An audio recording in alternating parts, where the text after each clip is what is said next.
Ya estamos también con visitas importantes en los estudios centrales. Saludamos y le damos la bienvenida a Pablo Cosiner, diputado nacional. ¿Cómo le va? ¿Qué tal? Bienvenido, ¿cómo estás? Muy bien, muy buenas tardes. Un gusto de poder tenerlo. Si hemos Gracias. abordado nosotros el tema sobre la situación de frontera. Bueno, yo hasta ahora, en lo que va a nuestra ciudad, en zona fronteriza con Aguas Blancas, no hemos visto ningún movimiento ni cambio, si se quiere, a nivel fronterizo. Cuando hablamos de seguridad, presencia de gendarmería, se habló en un momento que llegaban autoridades del ejército también a ubicarse en este lugar. Hasta ahora no hubo cambios. Hubo un proyecto presentado por vos en la Cámara Baja a nivel nacional, bueno, que tiene que ver con esto, ¿no? Con la preocupación que se vive en zona fronteriza. Sí, claramente cuando el presidente Macri emite el decreto para plantear la intervención de las Fuerzas Armadas respecto al tema de seguridad, yo planteé en el Congreso y se lo dije al jefe de gabinete Marcos Peña que más allá de generar el debate había medidas que ya se podían tomar. Nosotros teníamos la información que en los 2 últimos años fueron trasladados 8.000 efectivos de gendarmería hacia la ciudad de Buenos Aires y a la provincia de Buenos Aires. Hoy hay 14.000 efectivos de gendarmería que teóricamente están destinados para custodiar frontera, como prefectura para custodiar los ríos, prestando servicio en la ciudad de Buenos Aires, en la provincia de Buenos Aires. No niego los problemas que puede haber de seguridad en esos lugares, pero tendrían que ser resueltos con presupuesto y con fuerzas locales.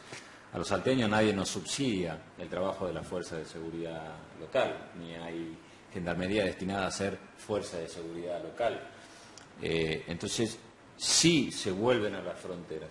Los 8.000 efectivos de gendarmería que fueron trasladados a las zonas centrales daríamos un primer paso. Después creo que habría que convocar al Consejo de Seguridad Interior y diagramar el plan de apoyo logístico y operativo a la Fuerza de Seguridad. Yo no niego que las Fuerzas Armadas tienen infraestructura operativa y logística para en área de frontera dar una ayuda, pero es reforzar lo que por ley y es competencia deben hacer las fuerzas de seguridad. Acá no hay que reemplazar una fuerza por otra, sino apoyar la responsabilidad legal y constitucional que tienen las fuerzas de seguridad. En su momento, siempre se habló de crear un escuadrón en la zona de Aguas Blancas. Esto, para muchos que vivimos en esta parte norte, me parecía algo acertado, pero lamentablemente ha quedado en la nada, ha quedado dando vueltas esa idea, ese proyecto, que sería bueno reformarlo nuevamente, que se pueda presentar, que se pueda llevar a cabo y poder contar con mayor presencia, tener un escuadrón puramente exclusivo en la zona fronteriza de Aguas Blancas, porque es una zona bastante caliente, no solamente es trata, es narcotráfico, divisa, a diario uno ve la competencia desleal que hay con el comercio en nuestra ciudad, cuando hablamos de zona fronteriza, la mercadería ilegal que ingresa al país constantemente. Sí, bueno, es parte de la discusión que yo digo. Lo primero que hay que definir es si la prioridad es la custodia de las fronteras o la seguridad del conurbano bonaerense. Yo creo que la prioridad de Gendarmería y de la Fuerza de Seguridad Nacional es la custodia de la frontera. Que la seguridad del conurbano bonaerense debe ser la Policía de la Provincia de Buenos Aires o la Policía Federal, en el caso de la Ciudad de Buenos Aires, con recursos de la Provincia de Buenos Aires. A la gobernadora Vidal se le repuso más de 65.000 millones de pesos a fin de año, que es el fondo del conurbano bonaerense. Esa fue una decisión del presidente Macri.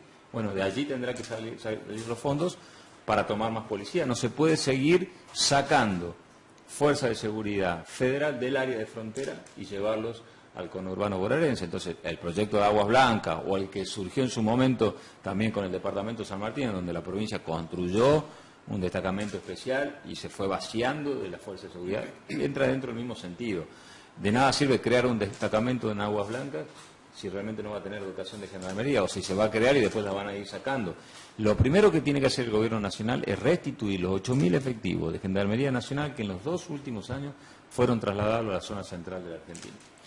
Opinión, digo, ¿qué es lo que siente usted seguramente como legislador salteño y como parte de esta provincia? Saber que en Salta pagamos el combustible más caro en Sudamérica. En verdad se paga el combustible cada vez más caro. Digo, en estos últimos meses ha subido constantemente. De la semana pasada, en menos de 2 días, ha subido 2 veces el combustible. Pero ¿qué siente usted como legislador en lo que respecta a esta economía regional y que se ve afectada centralmente en el norte, que es el más golpeado en estos ajustes constantes? Bueno, el combustible más alto y las tarifas más altas.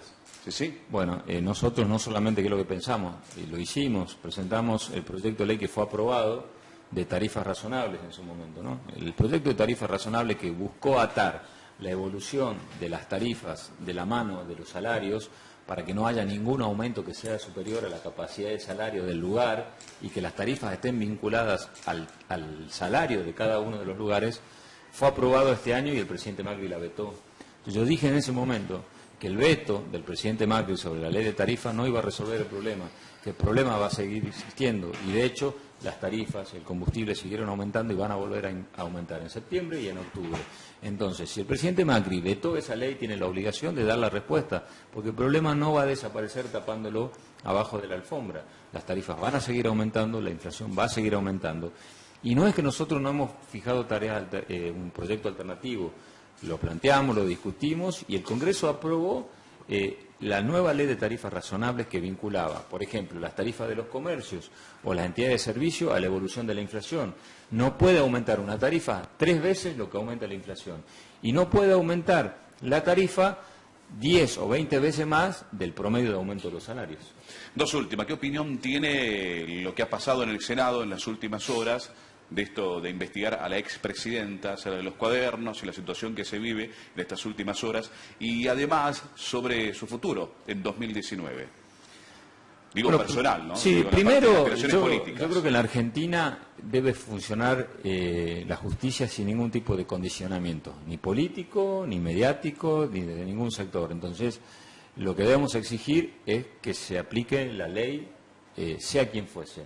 Y la Argentina no tolera hechos de corrupción. Y la Argentina demanda que la justicia se pronuncie sobre lo que se llama en derecho penal la verdad real, o sea, lo que efectivamente ha pasado. Y si hubo hecho de corrupción, que vaya preso el que tenga que ir. Y que si la justicia funcione, nadie especule políticamente con el funcionamiento de la justicia. Los hechos de corrupción deben ser sancionados. Ahora, este gobierno también tiene que asumir de que está gobernando mal y que ningún hecho de corrupción tampoco, sea el que fuese, va a tapar esta gestión. Y lo malo de esta gestión, ¿qué quiere decir? Son dos cosas distintas y nadie debe confundirse. La gente pide justicia contra la corrupción, pero también pide que este gobierno cambie su rumbo y que gobierne como tiene que gobernar. Creo que la gran mayoría de los argentinos va por arriba de estos dos temas, ¿no? Por ahí yo creo que muchos sectores especulan qué cosa es peor que otra. Y no, acá las dos cosas son malas. Los hechos de corrupción son malos, son perversos. Da mucha pena ver cuando a la mayoría de los argentinos les cuesta llegar a fin de mes cómo se tiran por la cara bolsos con millones de dólares. Entonces eso da mucho asco, si se quiere definirlo de alguna manera. Y da mucha pena ver un país gobernado con tanta incapacidad. Creo que la mayoría de los argentinos tendríamos que empezar a pensar en construir una alternativa distinta hacia futuro. Sobre mis aspiraciones políticas es muy difícil hablar de campaña política o de aspiración en el marco de semejante crisis, ¿no? Yo siempre lo he dicho que yo como aspiración tengo claramente esa vocación de algún día poder llegar a ser gobernador de la provincia de Salta, pero también digo que hoy tengo una responsabilidad muy grande, que es presidir un bloque, el bloque que representa en el Congreso a todos los gobernadores de la provincia, y mi obligación es gestionar.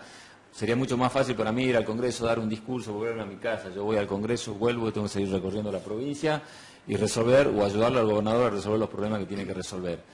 Campaña vendrá en su tiempo y de acuerdo a la realidad también del país, pero sí creo que los salteños tenemos una buena posibilidad de pensar en que podemos tener un candidato a presidente en el 2019. Muchas gracias, Pablo, por venir. No, gracias a usted. Muchas gracias.